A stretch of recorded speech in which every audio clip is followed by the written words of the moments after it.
Élodie, vous allez nous parler des avatars. Vous savez que depuis ce matin, on parle des clones virtuels, des jumeaux numériques. Et alors vous, c'est les avatars. L'avatar médical, moi j'aimerais un avatar chirurgical. Attention. C'est ce qu'on essaie de faire. Donc, écoutez, merci aux courageux qui sont encore là. Merci vraiment à l'Académie de chirurgie de me donner la possibilité de parler aujourd'hui, et ce, d'autant plus que je ne suis pas médecin, et je pense que je suis peut-être la seule de tout le programme d'aujourd'hui. Donc, moi, en fait, je suis ingénieure vous êtes bienvenue. Vous Voilà. êtes la bienvenue. Les ingénieurs, c'est important. Voilà, donc de l'école qui se trouvait ici au siècle dernier, docteur en sciences, et je crois profondément à l'interdisciplinaire pour faire émerger les meilleures innovations en biologie et en médecine depuis le début de ma carrière. Donc je vais vous présenter aujourd'hui ce que fait Avatar Médical. Donc c'est une spin-off de l'Institut Pasteur et de l'Institut Curie qui a été créée en 2020. Et donc aujourd'hui, on est 25 en France et aux États-Unis. Et en particulier, je vais vous présenter ce qu'on fait en formation aujourd'hui, puisque c'est le thème du jour. Et pourquoi on parle de réalité virtuelle en formation? Donc c'est le sujet d'Avatar Médical. On fait des logiciels de réalité virtuelle en imagerie médicale pour les chirurgiens. Vous allez en voir plus tout à l'heure. Mais on parle de réalité virtuelle en formation parce que, en fait, tout simplement, ça marche.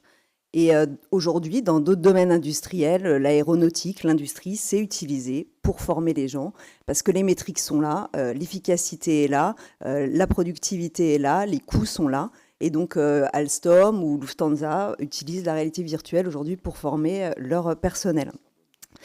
Donc, forcément, ça arrive aussi en médecine. On se pose la question, est-ce qu'on peut former des chirurgiens mieux avec de la réalité virtuelle? Et donc, il y a un intérêt croissant sur ce sujet. Donc, ici, juste un petit snapshot de PubMed et des articles. Donc, une centaine d'articles, 16 études sur ces 2 dernières années. Donc, c'est quelque chose qui est en train de croître. Et je vais vous présenter, du coup, ce qu'on a fait nous. Il y a beaucoup d'autres études qui montrent qu'on peut en avoir de l'efficacité. Et en fait, quand on parle de réalité virtuelle pour la formation médicale, j'ai cette diapo pour un peu expliquer de quoi on parle, parce que des fois on fait un grand mélange et il y a en fait plusieurs usages. Donc il y a un usage pour apprendre l'anatomie humaine, donc déjà l'anatomie de base, où en fait on pouvait avoir des modèles imprimés, on a eu des modèles numériques, et en fait on peut avoir des modèles numériques en réalité virtuelle, et ça par rapport à les avoir sur des écrans, ça apporte la profondeur. Donc c'est par exemple des choses qui peuvent être faites par des sociétés comme Visible Patient ou bien 3D Organon. Il y a plusieurs sociétés qui font ça pour apprendre l'anatomie de base, donc on est plutôt dans le domaine du cognitif. Après, sur les solutions éducation. Après, sur les domaines psychomoteurs, en fait, là, on est sur apprendre des procédures. Donc, apprendre des étapes, apprendre des scénarios, faire des simulations de salles opératoires. Donc, ça, c'est par exemple une société comme OssoVR ou bien en France Virtual Research qui propose ce genre de solutions. Donc, ce qu'on fait avec Avatar Médical, c'est en fait un peu entre les deux. C'est de la réalité virtuelle pour, en fait, apprendre à analyser l'anatomie pathologique et à prendre la décision du meilleur traitement. Donc, on fait des avatars à partir des vraies images des patients. Et du coup, après, on permet aux chirurgiens de les explorer avec de la réalité virtuelle. Alors, si vous êtes chanceux, vous avez peut-être déjà de la 3D dans votre PACS. Donc, vous avez la possibilité d'ouvrir votre IRM ou votre scanner avec un viewer 3D et de le faire instantanément. Donc ça, c'est intéressant.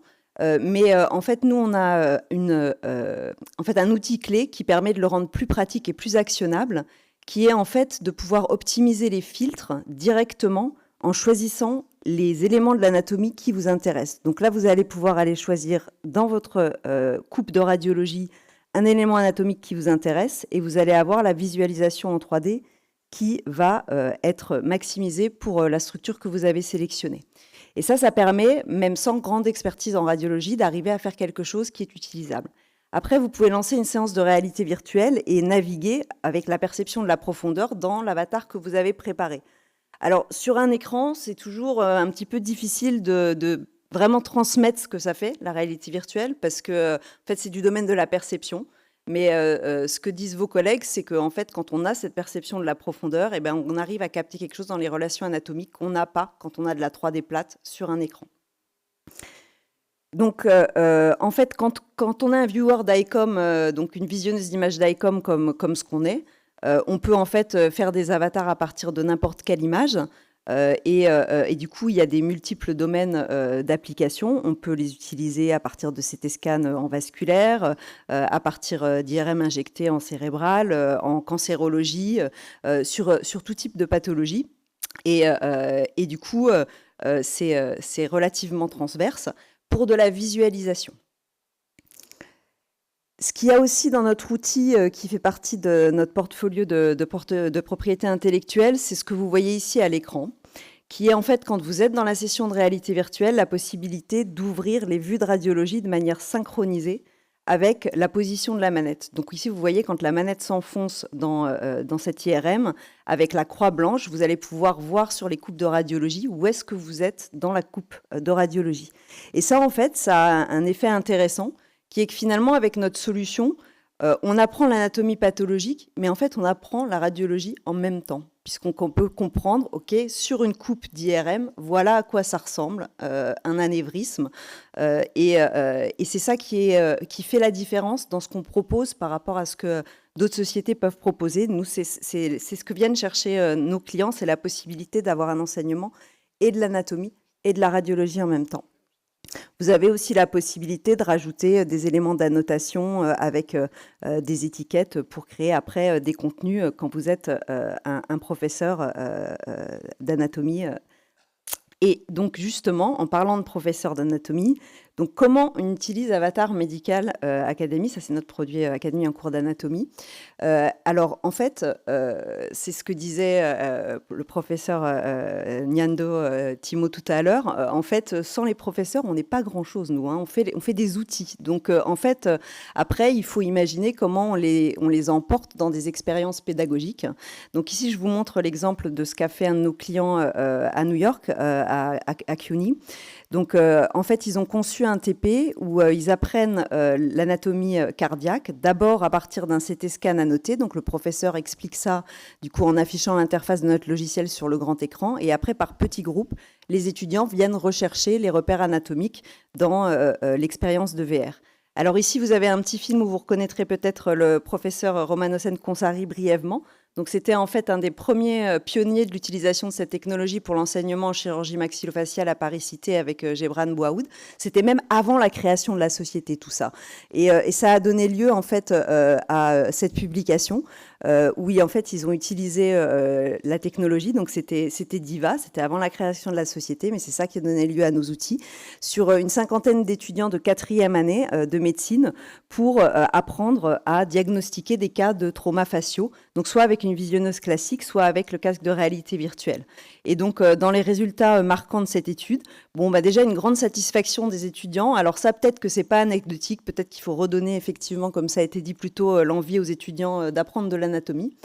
Et aussi certaines lésions qui étaient identifiables par les étudiants plus facilement dans le contexte de réalité virtuelle.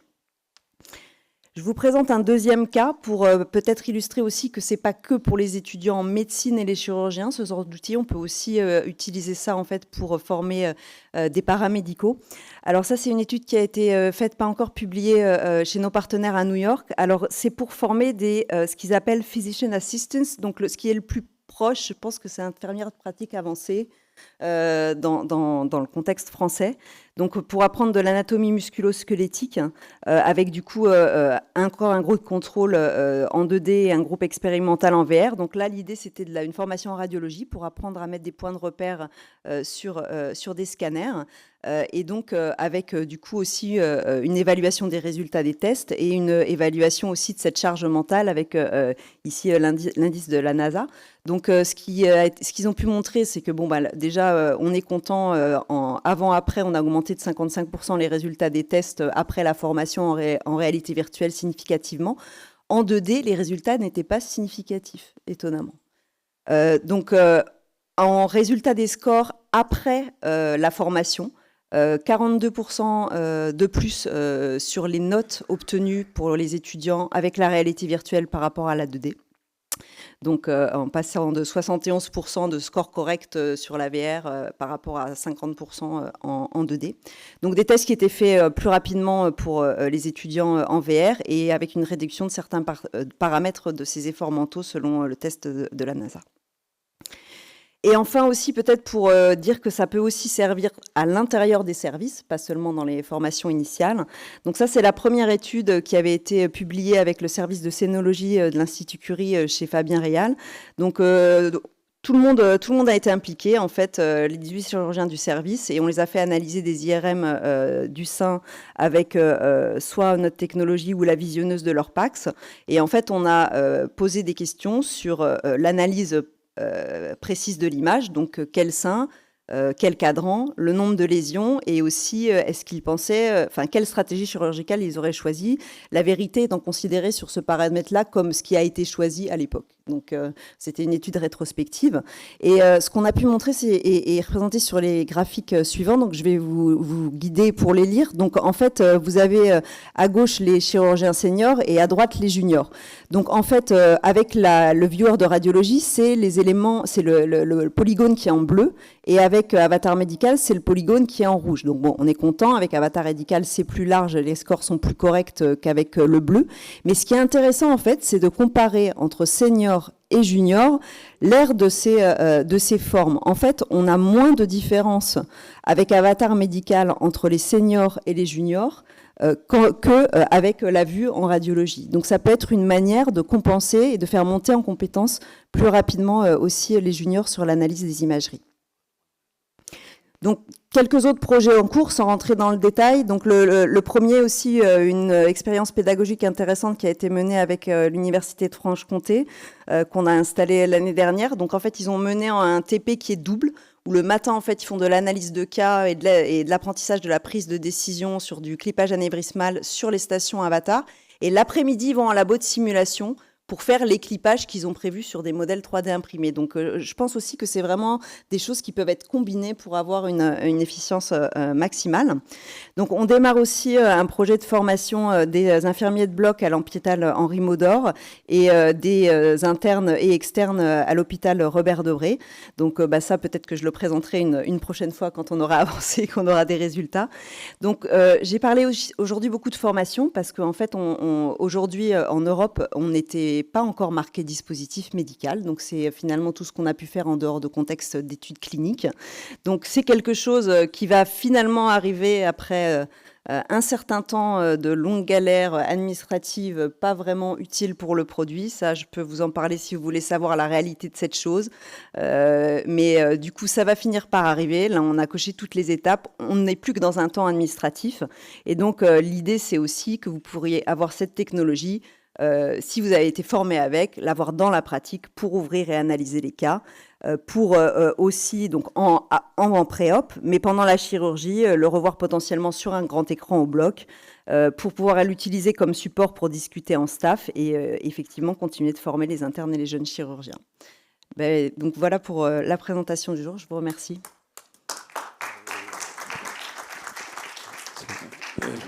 Tout marche bien. Oui, bravo, merci. Les images sont magnifiques. Vraiment une réalisation en plus qui vient de l'Institut Curie et de l'Institut Pasteur, auquel Dominique Franco collabore également.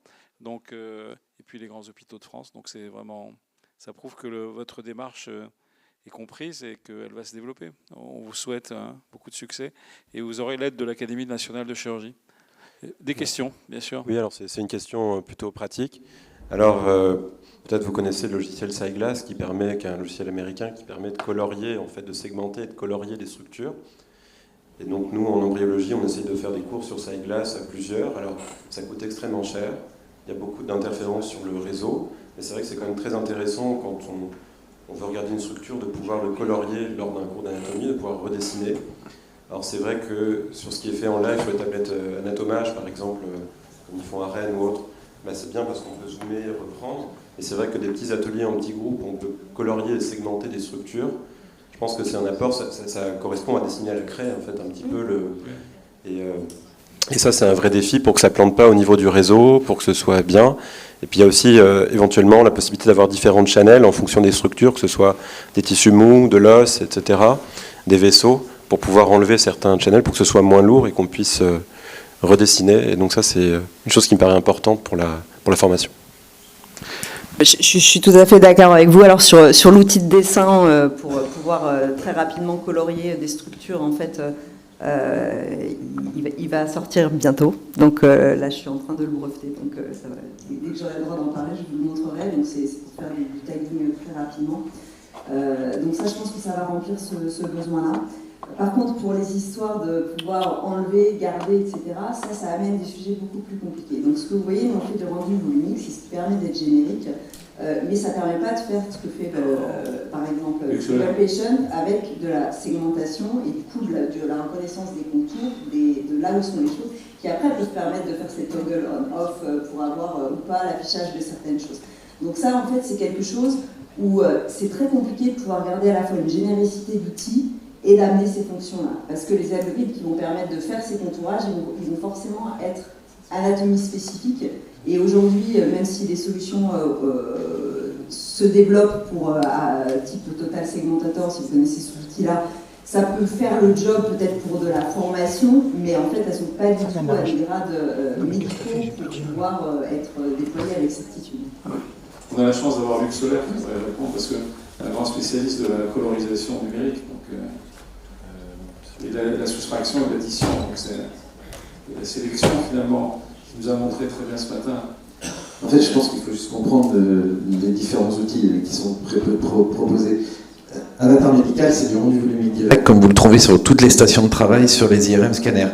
Ils ont une différence majeure, et j'en ai parlé ce matin, c'est qu'on regarde en 3D et pas en 2D sur un écran. Et cette immersion 3D avec cette interaction rend l'outil plus qu'intéressant. Parce qu'on va pouvoir aller en profondeur, couper, etc. et regarder à l'intérieur de ce volume avec une vision en stéréo, c'est-à-dire en 3D, qui est la vision naturelle humaine. C'est ça qui crée l'énorme différence entre Avatar et tous les logiciels qui sont disponibles, je rappelle, notamment gratuitement, en rendu volumique direct. Vous parlez de payant. Utiliser Osiris, hein, c'est gratuit, ça vous évitera, vous aurez la possibilité d'annoter et vous pourrez faire ça. Sinon, il y a Slicer 3D qui le fait aussi très bien. Ça glace dans les universités en Californie. Oui, mais vous dites que c'est payant. Il y a des licences. Slicer 3D et Osiris sont gratuits. Osiris sur Mac et Slicer sur PC. Si vous voulez faire du contourage gratuitement, ça existe. Maintenant, si on parle de médical, on est sur un autre volet, et en effet, le volet réglementaire, il est très lourd. C'est-à-dire que si vous voulez utiliser ce que vous êtes en train de montrer pour du clinique, ce qui est notre démarche. Notre démarche, c'est de dire, on est face à un outil qui améliore la pratique clinique. Le fait d'avoir le modèle, je vous l'ai montré ce matin, et toutes les études le montrent très largement, change radicalement la pratique clinique au bénéfice du patient. Donc faire ce travail de contourage, non pas pour l'apprentissage de l'anatomie, mais pour la clinique, c'est intéressant et c'est rentable. Et c'est ce modèle qu'on a choisi. Et ce que j'ai expliqué ce matin, c'est qu'une fois que vous avez ce modèle, vous pouvez le réutiliser pour la formation. Et là, vous n'avez plus aucun coût, plus aucun. Et c'est ça l'intérêt, je pense, dans l'avenir de ce qu'on doit faire. On doit chercher à faire des outils, ce que tu disais tout à l'heure, et je le comprends très bien, parce que c'est notre démarche. L'idée, c'est qu'un industriel aujourd'hui qui se place sur ce modèle-là, il doit proposer des outils qui vont être payés pour la pratique clinique, parce que là, il y a du budget possible, parce que les assurances, parce que les États vont payer pour ce que ça va réduire les dépenses cliniques. Et ce même outil qui est utilisé pour la clinique doit pouvoir être réutilisé gratuitement, et c'est ça l'important, pour la formation. Et c'est ça qu'on cherche à faire. Je pense que c'est ça l'avenir. Grâce à ces systèmes-là, on permettra à tout le monde d'être formé sans aucun coût pour la partie formation. Le coût résiduel restera pour la clinique parce qu'il y a un bénéfice clinique et que lui, il sera supporté soit par les assurances, soit par le système public. Je suis entièrement d'accord. Nous, on travaille avec Insimo et donc avec votre... Voilà, donc pour ça, pour l'échographie, mais vraiment du dessin anatomique en réalité virtuelle. Et donc ça, 3D Slicer ou MITK ne le permettent pas en réalité virtuelle. Certes, c'est gratuit, mais en réalité virtuelle, il y a quand même un apport qui permet d'être comme en celluloscopie ou comme en robotique. Et donc, soit on peut le faire, sans la réalité virtuelle via Anatomage ou via des tables, mais en réalité virtuelle, j'espère qu'il y aura Avatar très bientôt. Et il y a SciGlass où le fait de dessiner, quand même, c'est un apprentissage anatomique, mais avec la vue dans l'espace, qui est quand même intéressant pour les structures ligamenteuses. Merci Frédéric. Nerveuses, ouais. Frédéric, il faut qu'on donne la parole à Montréal, au professeur Patrick Nataf, qui nous attend, qui est en visio. On remercie Elodie et merci et bravo à Avatar Médical Vision. Je crois que vous avez montré votre savoir-faire de manière remarquable. Merci beaucoup.